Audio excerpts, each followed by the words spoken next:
Barry Gibb finally revealed the truth about Kenny Rogers, and it wasn't what anyone expected. For most of the world, Barry Gibb is remembered as the last surviving BG, the voice that carried on when the harmonies disappeared.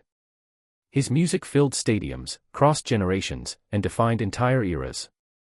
But behind the fame lived a man shaped by loss, loyalty, and a few rare friendships that helped him survive it all.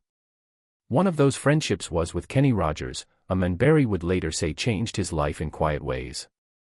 Barry was born on September 1, 1946, on the Isle of Man, a small, peaceful place far removed from the spotlight. Music wasn't something he discovered, it surrounded him from birth. His family struggled, but they stayed close, and music became the glue that held them together. As the oldest of the Gibb brothers, Barry naturally became the one who led, protected, and steadied the others. When the family moved to Australia in search of opportunity, the brothers began performing wherever they could. They weren't chasing fame at first, they were chasing survival. Those early years taught Barry discipline, patience, and how to work through disappointment. Even as a teenager, he carried responsibility quietly, letting his actions speak louder than words. In the 1960s, the family returned to England, and everything changed. The Bee Gees found success almost overnight with songs that felt deeply personal. Tracks like Massachusetts and To Love Somebody didn't sound like pop music, they sounded like confessions. Barry wrote with honesty, and people felt it. That emotional connection became the foundation of everything he would later create. As the years went on, Barry's voice evolved. In the 1970s, he stumbled into the falsetto sound that would become legendary. It wasn't planned or forced, it was simply the next step. That sound helped launch one of the most powerful runs in music history. With Saturday Night Fever, the Bee Gees didn't just dominate charts, they changed pop culture. Yet beneath the glitter, Barry remained focused on emotion, not image. Behind the scenes, he became one of the most respected songwriters in the world. He wrote for legends like Barbra Streisand, Diana Ross, Dolly Parton, Celine Dion, and Kenny Rogers. What made Barry different was his ability to write from the heart of the singer. He listened deeply, then translated that voice into music. Kenny Rogers noticed that immediately. But while Barry's career soared, his personal world began to collapse. In 1988, his brother Andy died suddenly. In 2003, Maurice was gone. Then in 2012, Robin passed away. With each loss, Barry felt more alone.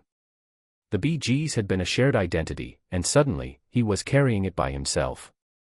That was when Kenny Rogers became more than a collaborator. He became a presence Barry could lean on. Kenny had lived many lives in music, from folk to rock to country, and he understood reinvention, failure, and survival. He never tried to fix Barry's pain. He simply understood it. And that mattered more than words.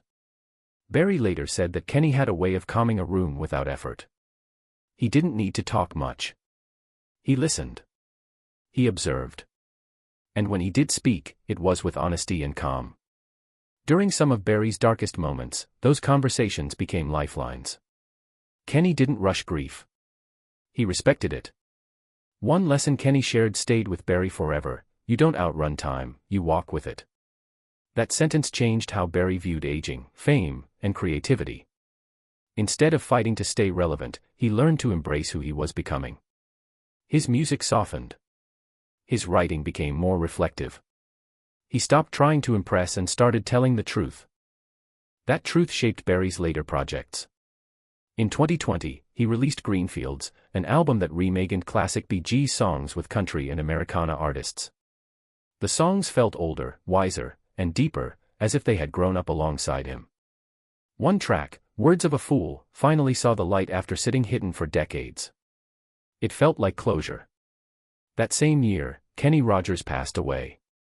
The loss hit Barry harder than he expected. It felt like losing another brother, another steady voice in a world that had already taken so much. When Barry finally spoke about Kenny, he didn't talk about fame or awards. He spoke about kindness. About listening. About being reminded he was still human in an industry that often forgets that. In the years that followed, Barry focused on honoring the past without being trapped by it. He received the Kennedy Center Honor in 2023, one of the highest recognitions in American culture. In 2024, he he became executive producer of the Bee Gees biopic, determined to tell his brother's story with truth, not polish. At home, his life remained grounded.